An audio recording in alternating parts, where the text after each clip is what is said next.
Thank you, Madam Chair.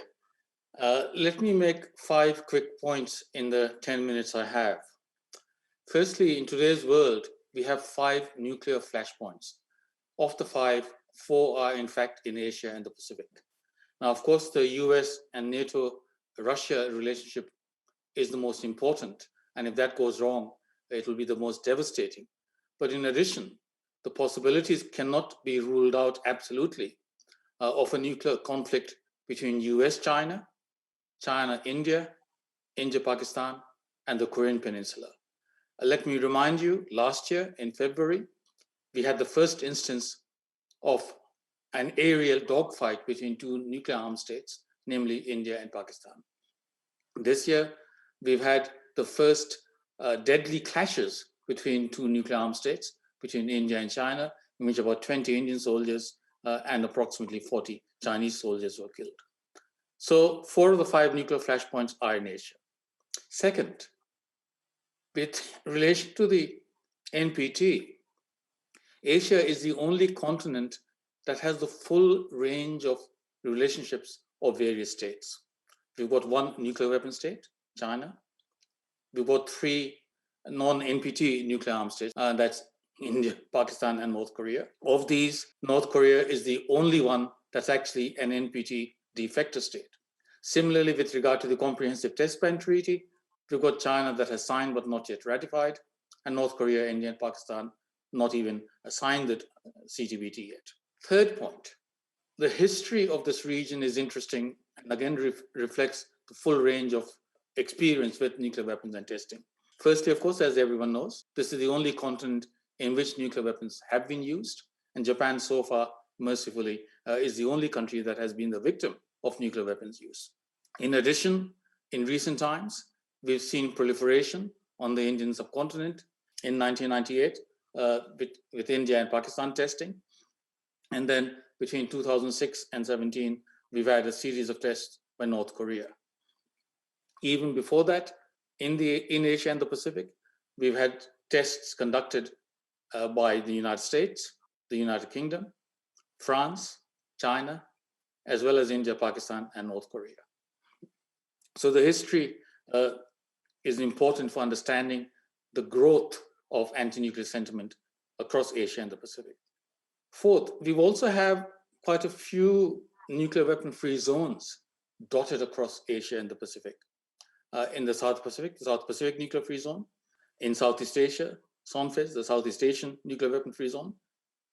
Although I don't talk about Central Asia, we've got a nuclear weapon-free zone there as well. And we also have national legislation declaring New Zealand and Mongolia to be single-country nuclear weapon-free zones. In this context, where does the ban treaty come in? Well, if you go back to the NPT, the fact that we have India and Pakistan and North Korea outside the NPT, but nuclear weapons possessor states, that immediately suggests that the NPT is completely, not just inadequate, but irrelevant as the legal governance structure for regulating nuclear policy in the Asia Pacific, even though, as I said, we have 4 of the 5 potential nuclear flashpoints here. By contrast, the ban treaty is indeed potentially universal, certainly applies to everyone, and it's non-discriminatory. The nuclear disarmament agenda, in my view, has 5 components. Cap, reduce, eliminate. These can be done only by those countries that have the bomb. And to the extent that none of the 9 nuclear armed states have signed on to the ban treaty, it's not in the foreseeable future going to produce any actual action. But there are 2 other items on the agenda, and that's prohibition and stigmatization.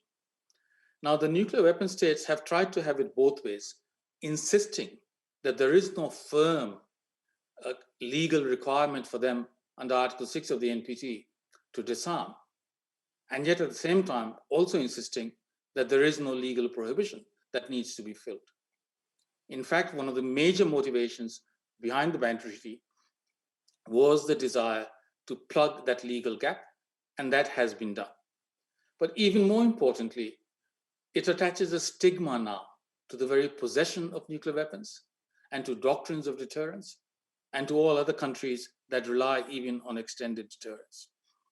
This is important because as far as disarmament is concerned, the NPT had more or less reached its normative potential. That had been exhausted. So we need to complete the Article 6 agenda of the NPT by pushing for concrete progress on nuclear disarmament.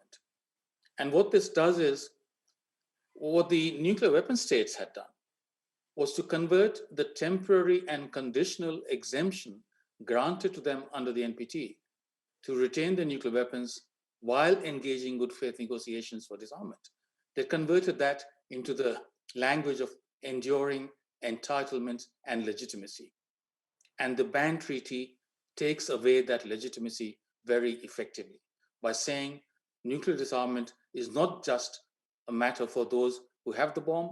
The international community has a legitimate stake and a legitimate voice. And as far as we are concerned, this is now illegitimate.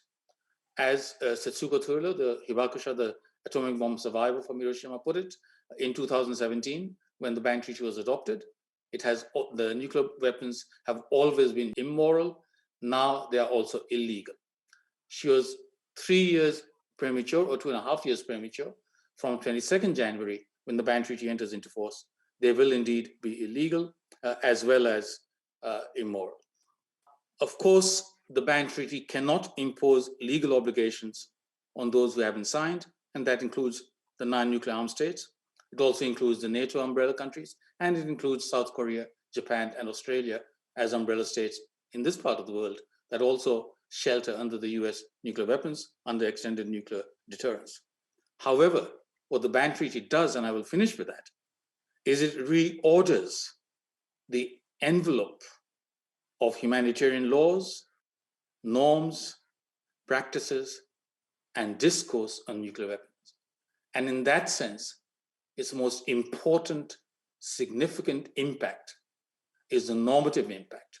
The international community, whose stakeholders are primarily the non-nuclear weapon states, have reclaimed agency, used the mobilizing and convening and legitimating power of the United Nations General Assembly to articulate their voice that these weapons are both illegal and immoral.